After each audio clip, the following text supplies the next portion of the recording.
Welcome to big Telugu TV. ప్రస్తుతం మనతో ఉన్నారు సినీ క్రిటిక్ దాసర్ విజ్ఞాన్ గారు.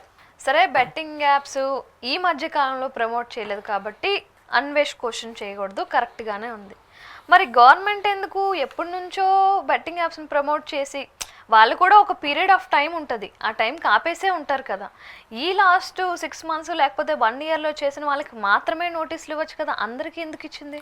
రీజన్ అప్పుడెప్పుడో ఇన్ఫ్లుయెన్స్ అయినా కూడా వాడు ఇప్పటి వరకు కూడా ఆడుతూనే ఉన్నాడు. The same logic applied here. ఎలా గవర్నమెంట్ ఎలాగైతే అందరికీ కలిపి ఈ అందరికీ నోటీసులు ఇచ్చిందో, ఈయన కూడా అంతకు ముందు చేసిన ప్రతి ఒక్కరి మీద వీడియోస్ చేస్తున్నారు. ఇప్పుడు ఎందుకు చేస్తున్నాడు? ఆల్రెడీ అయిన తర్వాత ఆయన ఎప్పటి నుంచో చేస్తున్నాడండి. లాస్ట్ లిటరలీ 1 దానికి అంటే అప్పుడు అంటే నువ్వు నీ పోరాటానికి ఒక అర్థం ఉంది. అందరికి నోటీసులు పంపకి ఇప్పుడు ఎవరు చేయట్లే, ఇక మీద ఎవరు చేయరు. అయినా స్టిల్ యూ ఆర్ డూయింగ్ అంటే దాని అర్థం ఏంటి? నువ్వు అప్పుడెప్పుడో చేసావు మళ్ళీ టార్గెట్ చేసి ఓసారి నిన్ను ఓసారి నన్ను అనడంలో అర్థం ఏంటి? అది ఇప్పటికీ కాదు, నీకు ఇంకా అర్థం అవ్వట్లా. నాకు తెలిసి నీకు ఇంకా అర్థం అవ్వదు. అది అర్థం కాకపోవడం కాదు, మీరు ఇప్పుడు 2 కోణాల నుంచి చూడాలి. ఏ కోణంలో చూసినా వీడు చేసింది నీకు అర్థం అవుతుందిగా. నెక్స్ట్ ఇప్పుడు వీడన్న దాంట్లో ఇప్పుడు అలీని కట్ చేస్తే నెక్స్ట్ వీడు కంటిన్యూ చేసిన అంశం జబర్దస్త్ ఆర్టిస్టులు అంటే వాళ్ళు ఏదో డబ్బులు లేవు కాబట్టి, చిల్లా చితక ఆర్టిస్టులు కాబట్టి, ఏదో చిన్న చిన్న సంపాదన ఉంటుంది కాబట్టి వాళ్ళు ప్రమోట్ చేయడంలో అంటే ఒక అర్థం ఉంటుంది. 1000 కోట్లు ఆస్తున్న మీరు ఎలా చేశారండి అని అన్నాడు. నెక్స్ట్ అదే వీడియోలో జబర్దస్త్ ఆర్టిస్టులు చేసినా నీకు యాక్సెప్టబులే బెట్టింగ్ యాప్స్ని. అంటే జబర్దస్త్ ఆర్టిస్టులు అంటే ఆ రేంజ్ ఇన్ఫ్లుయెన్సర్స్ కంటే తక్కువ ఇన్ఫ్లుయెన్సర్ ఇమ్రాన్. నువ్వు ఇమ్రాన్ నుంచి స్టార్ట్ చేసావు టార్గెట్ చేయడం. ఇప్పుడేమో జబర్దస్త్ ఆర్టిస్టులు చేయడం అంటే పర్లేదు, ఒక అర్థం ఉంటుంది. 1000 కోట్లకు అధిపతి అయినా మీరెలా చేస్తారు అలీ గారు అని చెప్పి మళ్ళీ అడిగావు. ఇప్పుడు ఏమంటావు దీన్ని? నువ్వు ఆ వీడియో చూడలేదుగా, అన్వేష్ మాట్లాడింది విన్నావా? పూర్తిగా కొంతవరకు విన్నాను. పూర్తిగా వినుంటే ఇదే ఈ పదం విన్నావా? జబర్దస్త్ ఆర్టిస్టులు చేస్తే తప్పు లేదు, పాపం వాళ్ళేదో చిన్న చితక ఆర్టిస్టులు, మీరు చేయడం ఏంటి అలీ గారు అంటే దాని అర్థం ఏంటి? అంటే అంత ఆస్తుండి కూడా మీరు ఎందుకు చేశారు అనేది question.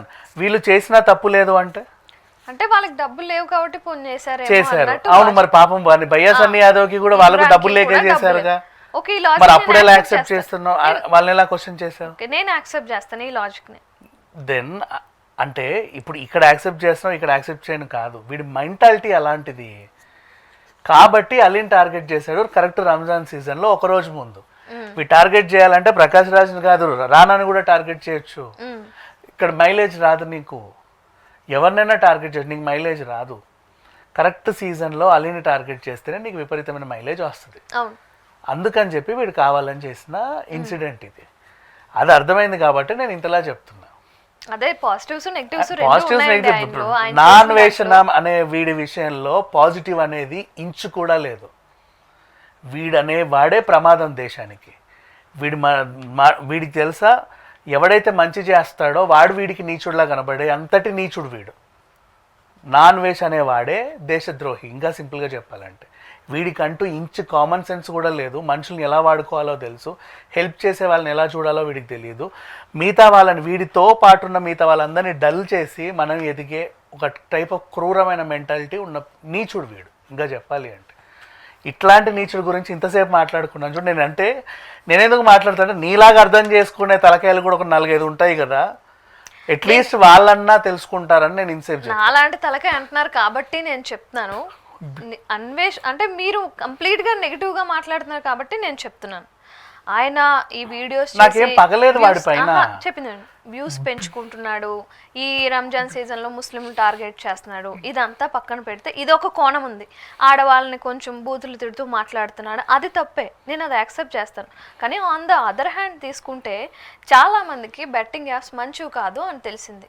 And so called influencers, so called celebrities ఎవరైతే ఉన్నారో వాళ్ళందరూ ఇప్పుడు ఓకే మేము చేసింది తప్ప అని కొంచెమైనా రియలైజ్ అవుతున్నారు కదా. ఆ రియలైజేషన్ అనేది ఎక్కడ స్టార్ట్ అయింది? ఈయన స్టార్ట్ చేయబట్టే కదా స్టార్ట్ అయింది. అంతకు ముందు ఎందుకు స్టార్ట్ కాలేదు ఇది? నా ఇంట్లో నేను నా సొంత తల్లిని ఎల్లని తిట్టి బయటికి వచ్చి గంజాయి తాకండ్రా పాడైపోతారని చెప్తే నేను వేదాంతం చెప్పినట్ట మంచోడని నేను అనను. ఇక్కడ వీడు చేసేది ఇదే, నీకు ఏ కోణంలో అర్థమైనా సరే. అంటే లోపలంతా విషయం పైకి తేనేలాగా. This is kind of this people. అంతమించి నేను నీకు అర్థమయ్యేలా చెప్పేది ఏం లేదు. బెట్టింగ్ యాప్ వీడు మంచి చేస్తాడన్న భ్రమలో బ్రతికేస్తున్నారు, కానీ దాన్ని అడ్డం పెట్టుకొని వాడు ఫేమ్ అవ్వాలని ట్రై చేస్తున్నట్టు ఎవరికి కనబడట్లా. టైంకి దొరికింది వాడికి ఆయుధం. పైగా పోలీసులతో సజ్జనార్ గారితో వీడియో కాల్ చేసిన తర్వాత దాన్ని అడ్డం పెట్టుకొని వాడు చేసే అడ్డమైన కార్యక్రమాలు ఇంకా బోల్డ్. అండ్ ఇంకోటి మీకు తెలియని విషయం ఏంటంటే, గతంలో వీడు కూడా బెట్టింగ్ యాప్ ప్రమోట్ చేశాడు. ఆయన చేసిన దాఖలాలు ఉన్నాయి, వాడి మీద కేసు కూడా ఉంది. దానికి వాడికి వచ్చిన డబ్బులు కూడా నా దగ్గర ఉన్నాయి, నేను అది మీకు పనిచేస్తానని వాడే స్టేట్మెంట్ కూడా ఇచ్చాడు. యాక్చువల్ చెప్పాలంటే ఇప్పుడు గతంలో చేసిన దాన్ని బట్టి ఇప్పటివరకు వీళ్ళందరూ ఇన్ఫ్లుయెన్స్ అవుతున్నారంటే వీడు చెప్పడం వల్ల కూడా చాలా మంది ఇన్ఫ్లుయెన్స్ అవుతున్నట్టే లెక్క. మీకు అర్థం అవట్లేదు. వీడు కూడా చేశాడు గతంలో బెట్టింగ్ యాప్. వీడి కేసు 970/2024 సైబర్ క్రైమ్ కేసు. అది దాని నెంబర్ ఎఫ్ఐఆర్ నెంబరే ఉంది కదా, ఇంకా ప్రూఫ్ వీడియో ఏదో ఒకటి ఉంటుంది కదా. ఇప్పుడు ఇంత బహిరంగ ఎఫ్ఐఆర్ నెంబర్ చెబితే గూగుల్లో కొడితే వచ్చేస్తుంది కదా. That is what. సో వీడే ఒక బెట్టింగ్ యాప్ని ప్రమోట్ చేసి డబ్బులు సంపాదించి నాకు జ్ఞానోదయం కలిగింది, నేను డబ్బులను రిటర్న్ ఇచ్చేస్తున్నాడు అని అన్నాడు. అంటే వీడికి జ్ఞానోదయం కలిగితే ఇట్స్ యాక్సెప్టబుల్. వీళ్ళందరూ నిజంగా మారితే దిస్ ఈస్ నాట్ యాక్సెప్టబుల్. దీనికోసం నేను మాట్లాడలేను, ఎందుకంటే నేను అది చూడలేదు. ఆయన బెట్టింగ్ యాప్స్ ప్రమోట్ చేసినట్టు కేసు నెంబర్ 970/2024 లాస్ట్ ఇయర్ అయింది మన సైబర్ క్రైమ్ లో. అది ఎఫ్ఐఆర్ నెంబర్ ఇది. అది ఆల్రెడీ మీరు కొడితే వచ్చేస్తుంది యూట్యూబ్ లో, ఏదో గూగుల్. సరే, నిజంగా ఆయన అంత పెద్ద నీచుడు దేశద్రోహి అయితే సజ్జనార్ లాంటి బాగా తెలివైన మనిషి ఎందుకు సపోర్ట్ చేస్తున్నారు? సజ్జనార్ గారు సపోర్ట్ మాట్లాడారు, అక్కడికే చెప్తున్నా మళ్ళీ. సజ్జనార్ గారు వీడికి సపోర్ట్ చేయలేదు.